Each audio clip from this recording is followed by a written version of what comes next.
Maling lomo na mo lahat. Hago ho, Dayan Patrice A. Soliman, ug ako ang ihiyas sa Bagobo Klata.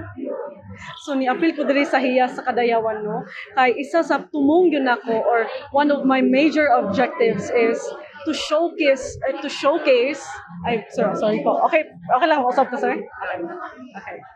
From the start na lang ko sir. Okay. Maling lomo na mo lahat. Hago ho Dayan Patrice A. Soliman, ang hiyas sa Bagobo, Plata.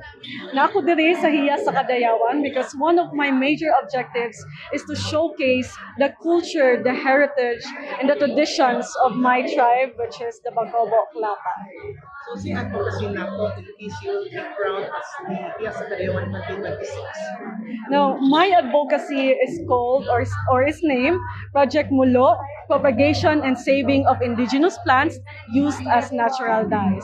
So isa gyud sa main objective aning advocacy nako is to conserve the indigenous plants na ginagamit karon as natural dyes, no, especially for weaving or for dyeing.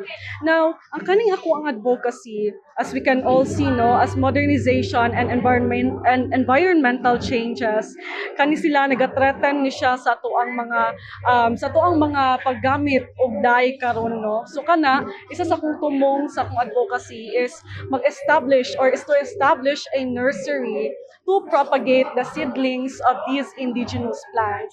So for me, no, hopefully makoronahan man as iya sa Kadayawan or dili, one of my objectives yun is to continue this advocacy.